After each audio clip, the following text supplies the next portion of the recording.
அரசு துறையில் ஒரு சாதாரண அதிகாரி. ஆனால் காஞ்சி மகாபெரிவாளை ஒருமுறை தரிசித்த அந்த நொடி அவரது உலகமே மாறியது. சொந்த வீடு, குடும்பம், வேலை எல்லாவற்றையும் தாண்டி அவரது மூச்சுக்காற்று முழுக்க பெரியவா என்ற நாமம் மட்டுமே நிறைந்திருந்தது. எந்த அளவுக்கு என்றால், பெரியவா ஒரு ஊரில் இருந்தால் அடுத்த சில நிமிடங்களில் இவர் அங்கு நிற்பார். ஒரு நள்ளிரவில் அடர்ந்த காட்டுப்பாதையில் பெரியவா நடந்து செல்லும்போது இடி மின்னலோடு பயங்கரமான மழை பெய்கிறது. குடை இல்லை, வெளிச்சம் இல்லை. ஆனால் அந்த பக்தர் செய்த ஒரு காரியம் மகா பெரிவாளை அப்படியே நெகிழச் செய்தது. யார் இந்த பிரதோஷ மாமா? அவருக்கு ஏன் இந்த பெயர் வந்தது? மகா பெரியவாளை வியந்து பாராட்டிய அவரது அசைக்க முடியாத பக்தி என்ன? உங்கள் ஆன்மீக தேடலுக்கு விடை தரும் அந்த உன்னதமான உண்மை வரலாற்றை இன்று நாம் கேட்கப் போகிறோம். இந்த வீடியோவை கடைசி வரைக்கும் பாருங்க. யாரும் ஸ்கிப் பண்ணிட்டு போயிடாதீங்க. இப்ப வாங்க வீடியோக்குள்ள போலாம். அன்பான ஆன்மீக நண்பர்களே, வணக்கம். மகான்களை நாம் தேடிப்போவது ஒரு வகை என்றால், மகான்களையே இவன் நம்மவன் என்று அடையாளம் காட்டுபவது தனி சிறப்பு. அப்படி மகா பெரிவாளின் நிழல் போலவே வாழ்ந்தவன் ஸ்ரீ வெங்கட்ராமன் என்ற பிரதோஷ மாமா. பெரியவாளுக்கு ஒரு கஷ்டம் என்றால் தன் உயிரையே கொடுக்க துணிந்த ஒரு உத்தம பக்தர் அவர். ஒரு குருவுக்கும் சீடனுக்கும் இடையே இருந்த பிரிக்க முடியாத தெய்வீக பந்தத்தின் சாட்சி.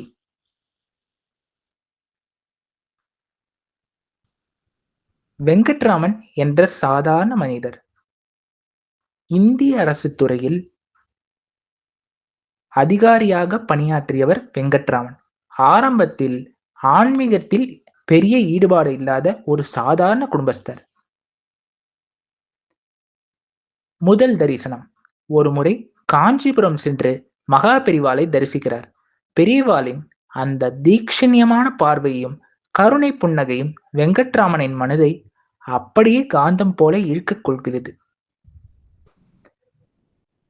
அன்றிலிருந்து அவரது சிந்தனை, செயல், நாடி, நரம்பு எல்லாமே பெரியவாளாக மாறுகிறது. பிரதோஷம் மாமா ஆன கதை. வெங்கட்ராமன் ஒரு விதியை தனக்குள் வைத்து கொண்டார். ஒவ்வொரு பிரதோஷ நாளிலும் எங்கே இருந்தாலும் சரி, காஞ்சி பெரியவாளை நேரில் தரிசித்து விட வேண்டும் என்பதில் உறுதியாக இருந்தார். அலுவலக வேலை, குடும்ப சூழ்நிலை, பெரியவா இருக்கும் தூரம் என எதுவுமே அவரை தடுக்கவில்லை. ஒரு பிரதோஷ நாளில் கூட அவர் பெரியவாளை தரிசிக்க தவறியதே இல்லை.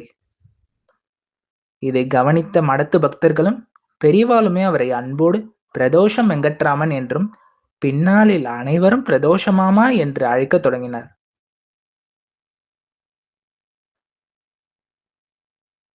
காட்டில் பெய்த மழையும் உருகிய பக்தியும். மகா பெரியவா ஒரு முறை ஆந்திரா கர்நாடகா எல்லை காடுகளில் யாத்திரை நடைப்பயணம் சென்று கொண்டிருக்கிறார். நள்ளிரவு நேரம் திடீரென பயங்கரமான இடி மின்னலுடன் கனமழை பெய்கிறது. பெரியவா நனைந்து கொண்டே நடக்கிறார். சுற்றிலும் காட்டுப்பகுதி என்பதால் ஒதுங்க இடமில்லை. அப்போது எங்கிருந்தோ ஓடி வருகிறார் பிரதோஷ மாமா. தன் கையில் இருந்த ஒரு சிறிய துணியை பெரியவாளின் தலைக்கு மேலே பிடித்து கொண்டு தானும் மழையில் நனைந்து முட்கள் நிறைந்த பாதை, காலணிகள் இல்லாமல் ஓடி வருகிறார். பெரியவா, ஏண்டா இங்க வந்த என்று கேட்க, உங்களுக்கு குடை பிடிக்கதான் பெரியவா என்று அழுது கொண்டே சொல்கிறார். பெரியவாளின் கண்கள் பணிகின்றன. வேலையை துறந்த வைராக்கியம். அரசு வேலையை இருந்ததால் அடிக்கடி பெரியவாளை பார்க்க விடுப்பு எடுப்பதில் சிக்கல் ஏற்படுகிறது.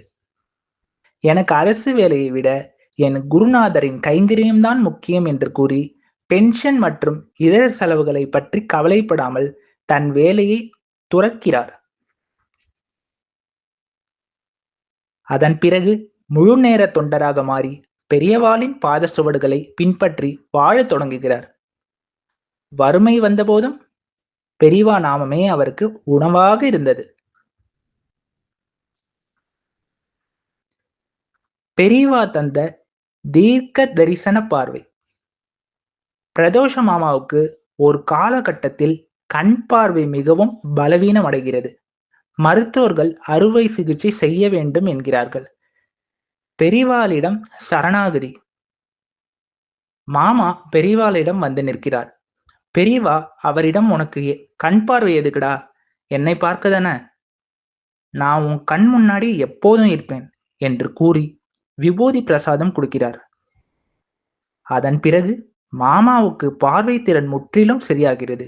என் கண்கள் பெரிவாளை தவிர வேறு எதையும் பார்ப்பதில்லை என்று மாமா நெகிழ்ந்து கூறுவார். அவன் எனக்காக அழுதான். பெரிவாளின் வாக்கு. ஒரு முறை மகா பெரிவா கடுமையான மௌன விரதத்திலும் உபவாசத்திலும் உணவருந்தாமல் இருக்கிறார்.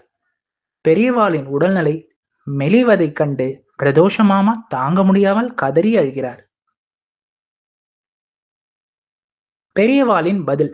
பெரியவா மௌனம் கலைத்தவுடன் அங்கிருந்தவரிடம் சொன்னார், இந்த உலகத்துல எல்லாரும் அவங்கவங்க கஷ்டத்துக்காக என்கிட்ட வந்து அழறா. ஆனா எனக்காக அழுத ஒரே ஜீவன் இந்த பிரதோஷம் மட்டும்தான்.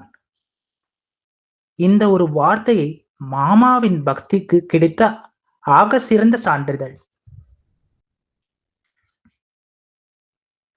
அதிஷ்டான பணியும் மாமாவின் தியாகம்.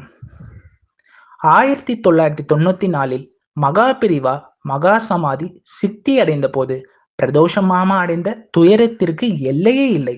ஆனால் பெரியவா எங்கும் போகவில்லை, நம்மோடுதான் இருக்கிறார் என்று பக்தர்களை தேற்றினார். காஞ்சியில் பெரியவாளின் அதிஷ்டானம் சமாதி கோவில் அமைக்கும் பணியில் இரவு பகலாக தன்னை அர்ப்பணித்துக் கொண்டார். பெரியவாளின் திருவுருவ சிலையை செதுக்கும் பணியை முன்னின்று கவனித்தார். குருவோடு கலந்த சீடன். பெரியவா சித்தி அடைந்த சில வருடங்களேயே பிரதோஷ மாமாவும் தன் வாழ்நாளை முடித்து கொண்டு பெரியவாளின் திருவடிகளேயே கலந்தார். இன்றைய நிலை. இன்றும் பிரதோஷ மாமாவின் நினைவிடம் மற்றும் அவரது இல்லத்தில் மகா பிரிவாளின் ஆராதனைகளும் பிரதோஷ வழிபாடுகளும் மிக சிறப்பாக நடந்து வருகின்றன. அங்கு செல்லும் பக்தர்களுக்கு பெரியவாளின் அருள் என்றும் நேரடியாக கிடைக்கிறது. குரு பக்தி தரும் பாடம். பிரதோஷ மாமாவின் வாழ்க்கை நமக்கு சொல்லும் பாடம் ஒன்றுதான். உண்மையான குரு பக்தி இருந்தால் கடவுள் நம்மை தேடி வருவார். பெரிவாளை தன் உயிராக நினைத்த மாமாவை பெரிவா தன் இதயத்தில் வைத்து காத்தார். அன்பான ஆன்மீக நண்பர்களே, பிரதோஷ மாமாவின் இந்த உன்னதமான பக்திக்கு சரித்திரம் நமக்குள் இருக்கும் ஆன்மீக சிந்தனை தூண்டும் என்பதில் சந்தேகமே இல்லை. நாமும் நம் அன்றாட வாழ்க்கையில் மகா பெரிவாளை மனதார நினைத்து பெரிவா சரணம் என்று சொன்னால் நம் கஷ்டங்கள் அனைத்தும் பனி போல உருகிவிடும். ஹரஹர சங்கர, ஜெய ஜெய சங்கர, காஞ்சி சங்கர, காமகோடி சங்கர. ராம் ராம் பெரிவா சரணம், ராம் ராம் பெரிவா சரணம், ராம் ராம் பெரிவா சரணம். இந்த மாதிரி நம்ம சேனல்ல வீடியோஸ் பார்க்கணும்னா நம்ம சேனல்ல லைக் பண்ணுங்க, சப்ஸ்கிரைப் பண்ணுங்க, பெல் ஐக்கானை கிளிக் பண்ணுங்க. பெரியவா ஆசீர்வாதம் எப்போதும் எல்லோருக்குமே இருக்கும். பெரிவா சரணம்.